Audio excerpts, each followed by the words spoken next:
Amid slowing economic activities, COVID-19 has led to a surge in e-commerce and accelerated digital transformation in Nigeria. The realities of the pandemic have forced businesses to learn, unlearn, rethink, and re-strategize their models, driving the trend towards greater adoption of social media and growth in sales through e-commerce websites. As lockdowns became the new normal, businesses and consumers increasingly went digital, providing and purchasing more goods and services online, raising e-commerce's shares of the global retail trade from 14% in 2019 to about 17% in 2020. According to industry experts, the e-commerce market in Nigeria is estimated at $12 billion, with at least 87 Nigeria's e-commerce platforms. However, its potential is still largely untapped, but could be unlocked if the industry gains strong consumer trust to transact and pay online. For e-commerce to attain its full potential, experts say government must prioritize the tackling of infrastructure challenges and e-fraud challenges in particular. To discuss this and give more in-depth insight into our topic of discuss, I have the Managing Director, Chinedu LCC, a company with 5 different subcategories: Chinedu Fashion, Chinedu Logistics, Chinedu Prints, Brand Consults, Mrs. Bisi Akintayo. I can go on and on with that. Thank you very much. Good afternoon. It's good to have you on the show. Good afternoon. Thank you for having me. Yes, like my intro says, with COVID-19 pandemic, there was this rearrangement and everybody started looking the way of e-commerce, and I think that's the way to go now. Now, how will you quantify this surge and the transformation in this period? Okay, prior to 2020, before the outbreak of coronavirus and the whole lockdown worldwide, I believe that a whole lot of people, including myself, who have been into the e-commerce industry, we have been singing a national anthem, or well, I call it a global anthem, trying to sensitize more people into the e-commerce industry. And some people actually took the opportunity, but a lot of people were not still opened to the opportunity that was embedded in the e-commerce sector. And now when we had, everywhere was shut down, everybody was at home, nobody got to go to work, because I remember personally, my company had worked up to a couple of organizations who were doing businesses offline prior to COVID-19. And they said, no, we are not ready to take advantage of the digital marketing. We are used to the offline method. We get our customers from there. We love the physical office. Without a physical office, our businesses cannot thrive. Yeah. Now, when it came to 2020, there was a high surge in the e-commerce industry, because a lot of people now discovered that if your business is not online, then you are not in business. Churches, different organizations, schools who have not taken advantage of that period were now in a more serious panic mode. And that's why for us who were in the e-commerce industry, it was so easy to take advantage of that period to be able to triple sales in the country as at that period in time. And for me, if we can have, because I've discovered that despite the fact that we had that period in time whereby a lot of people do not know about e-commerce, even with the coming of COVID-19, some people do not still understand why they need to take advantage of the e-commerce sector. Because everything you need to do right now, I hardly, or will I say, I have not gone anywhere to shop for things when it comes to grocery in the past 2 years, even before the outbreak of COVID-19. Whatever you want to order for, even if as little as water, you can get all of that online. So the e-commerce sector opened more job opportunities for so many people. A lot of people took advantage of it to skyrocket their sales. Amazon became one of the largest companies who actually provided more jobs. While people were laying off staff, Amazon was recruiting more staff. I have someone in the e-commerce sector as well, and while people were laying off staff, she actually increased the staff salary. The volume of work that was coming in was more for her. A lot of people wanted to now look at what can I do, what business can I do. There was so much panic, because people now knew that their source of income, which they relied on, which was just going to work, offices were now became obsolete. People don't want to even have to come to your physical office. They begin to ask you, do you have a website? What's your social media handle? Let me see what you do. And the mentality or the perception now changed from the number of followers you have online compared to how beautiful or massive your office looks like. It now turn to the number of people that actually deal with business with you online, the kind of comments people actually post on your online, either on your websites, reviews they give you. So it's now became a totally different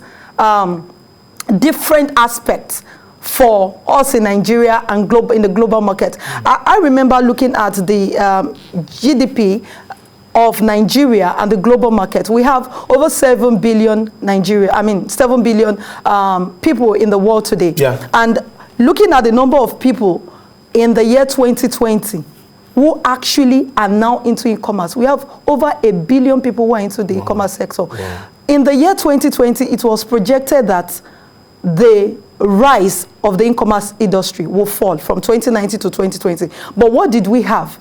If we look at just the statistics of people in Nigeria alone, we even did better in e-commerce than even the oil sector. So e-commerce now became the new oil business for the global market. For you, yes, we'll go back to, because as interesting as it sounds, I know there are challenges with regards to actualizing some of this infrastructure, internet and all of that. But you are an e-commerce and a money coach, and I know you do a lot. I saw at least a little bit of your profile. I read through it and I see that you've impacted lives. Take us through some of this and what you really do. Okay, as a company, we are actually a digital marketing based e-commerce company. So part of what we do as a company is that we sensitize more people to understand how to use the e-commerce for profitability. Now, because of the outbreak of COVID-19, we have more people who have ventured into e-commerce, but not everybody is profiting from the e-commerce sector. Some people are into it because, oh, I don't want what happened in 2020 to happen to me. But some people do not still understand that there is a way you can make money from e-commerce. And there are different systems you need and processes you need to go and take advantage of, especially the social media platform. So this is what we do in our company. We use the different social media platforms, Facebook, YouTube, Instagram, Google AdWords, to train people how to position their business for profitability in the e-commerce industry. Because if you're into e-commerce and you're not profitable, then you are not into business. But I can assure you, if you want to do better in the e-commerce industry, then you need to take advantage of the different social media tools. And I'm not talking about reading Google posts or just watching YouTube video. Go meet somebody who already has adequate knowledge, adequate result in that particular department. Don't just launch into e-commerce business because everybody is going into it. Do your findings. How do I profit?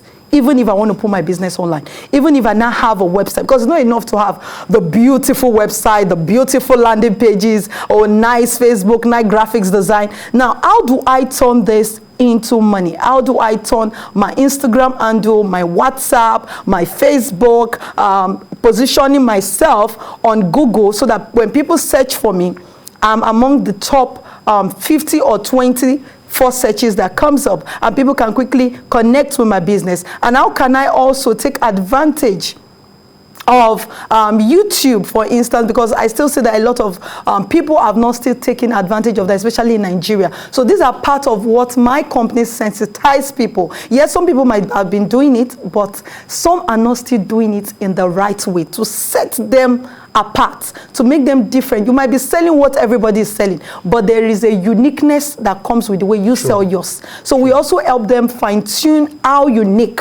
your business is and how you can stand out in the market and make sure that you are, at the end of the day, you are profitable in business. We know that businesses faced a lot, back to what happened with COVID-19 and all of this. Many had to shut down, but many did not also key into e-commerce. What would you say, what would be your advice to businesses that are yet to key into the advantages or the plenty opportunities that we have in the e-commerce space? A lot of them are still yet to key into it. What do you think they need to know? What I need people to understand, because even the outbreak of COVID-19 made us understand that if you have not positioned your business online, then you are still not serious about taking over the global market. I don't know what so many people goals are for their business. Maybe it's for their family and their friends, just make money. You know, some people it's just to make a little money. As long as I'm okay, I pay my rent, I am able to afford my kids' tuition, I'm fine. Now, if you know that you have a goal which is bigger than you want to leave transgenerational wealth for your children. Because one of the things I believe my company is going to create and myself is to make sure that we leave something for our children's children. And I tell my staff is that you have to be hungry enough. And I tell people, if your reason for wanting to be successful in business is not strong enough, guess what? You cannot succeed in that business. Everybody is online right now. You don't need a prophet to tell you that in the next 2025, the amount of sales in the e-commerce industry, which was even beyond what the oil sector made as a last year, will be far more than what we're going to make in the year 2025. Then you need somebody to, I don't know, maybe they need somebody to just wake them up, because e-commerce is very innovative. E-commerce, there's a lot of creativity, there's a lot of technology that's been brought into place in the e-commerce sector. So one of the things I'll tell them is that stop waiting. A lot of people are in the e-commerce sector already. Start doing something right now. Embrace, stop looking at the traditional method of doing business. Embrace the new generation method. You can't be using 19th century idea to operate in the 21st century. True. Except you don't want the business to outgrow you. Except you don't want the business to live beyond yourself. But if you want to build a transgenerational business, one of the things you need to take advantage of is the e-commerce sector right now. You don't need a prophet to come and prophesy to you that in the next 2025 or in the next 2050, e-commerce will go global. What we have right now has told us all of that. So we need to wake up as individuals, as companies, and make sure that we begin to position ourselves right to be able to take advantage of all the benefits in the e-commerce industry. How many people are using laptop today? You can do everything you want to do on your phone. You can place order for your products. You don't need to walk to physical store. A lot of people have shut down their companies. They are operating from their home. I had to advise one of my the people we consult for as a company to shut down our company today, that she should just operate from home. She has a big place, she's not using it, operate from home, and you have more time for your business, which you feel that your career is not according you more time for. So a lot of people is going to, she said something to me, that she has 5% of people who come to our offline store, and she has 95% of our customers online.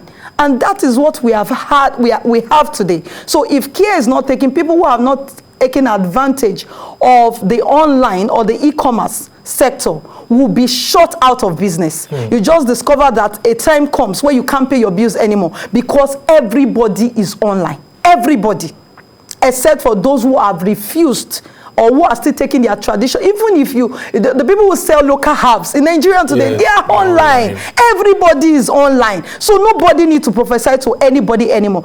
If you check an average person, they remove their phone or touch their phone a minimum of 40 times within an hour. A minimum of 40 times. And as they are going on Instagram, Facebook, different opportunities, different products are popping up, and they are able to make more sales. If you study the first 5 or the first 10 billionaires in the world today, how have they become billionaires? It's by positioning themselves in the e-commerce sector. And you want to become a billionaire, you want to become like them. And you are saying that, you know what, I don't like Instagram, I don't like Facebook. You don't need to like it. You can partner with somebody who loves it, who can undo all of these things for you. And you are just at the back end. You are getting the paycheck.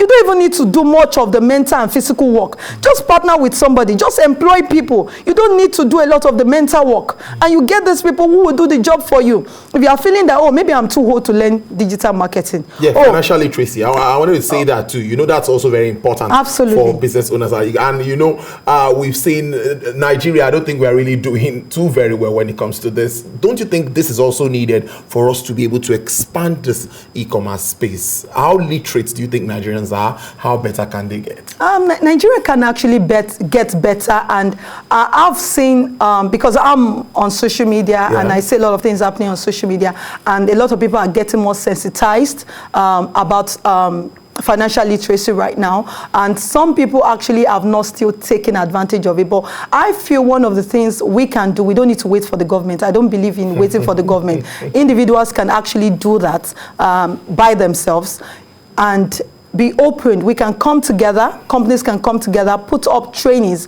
starting with their staff as regards financial literacy. We can go to the marketplaces, we can even, it could be our neighbors, it could be with our friends and loved ones, and just explain these things to them, because some of them have not been able to take advantage of it, to know the kind of investments they are making this money, or they don't know the kind of, the way to actually be able to budget. A lot of people don't understand that. Okay, what kind of investment do I need to put my money into so that it can be more profitable to me? How can I plan for the future? Because even in 2020, you discover that a lot of people had not planned for the future. And it actually really was, there were a lot of people were exposed in the year 2020 because they were not, at that particular moment, financial literacy, nobody wants to hear. Yeah. Oh, you know what, financial literacy. I know it's jare, is it not just to put my money, keep money in the bank? Okay, maybe I should do one small side business. You know, that's the way they see it as at then. But with the advent of, with the coming of COVID-19, I have discovered that financial literacy is more of what people want to now learn more about. They are prone to learn more, although we don't really have so much, a lot of people talking about it. So I believe that if we as private organizations still come together, more conferences, more summits are coming up, and people shift their base also from the entertainment-driven culture. Yeah. Because I discover that we have more people who are entertainment driven, not just in Nigeria, it's a global thing anyway. If we can move that a little, just shift and begin to learn a little more about this sector, even when issues like COVID, because we don't know if another virus will come in the next 20 years or 15 years. But the capacity we build today in different fields, in different sectors, would help us, or it will position us well to determine how we can embrace the changes that particular situation will come our way. But like I said earlier, more people, more organizations are doing it right now, but we need more sensitization in the environment so that people can know that apart from saving money in the bank, what are the kind of investments that I can put my money into, that I can get 100% ROI. I also, as the MD of my company, for some of my students, when I see them, I have students globally as an individual and as a company, but I tell them, okay, you know what, you're making money right now.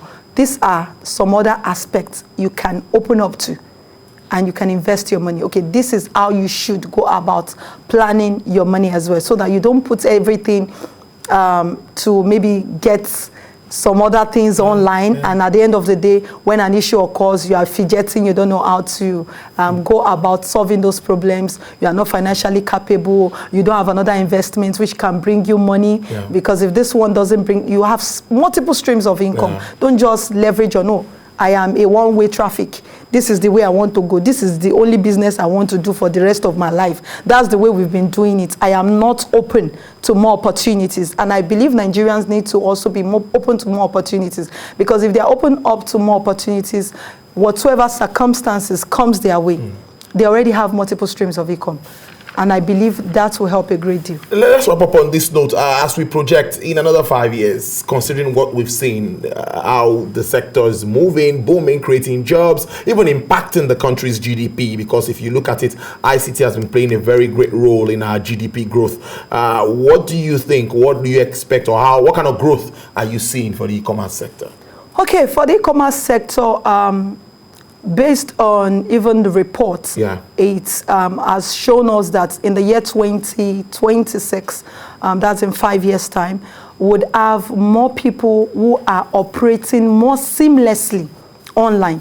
Meaning if it has to take about 24 hours or maybe 6 hours for you to get a product you order online, either from any country in the world, or it has to take 7 days or 8 days, it gets to a point whereby within a couple of minutes or days, you will be able to place order for a product online, and it will arrive at your destination anywhere in the world just within a couple of hours.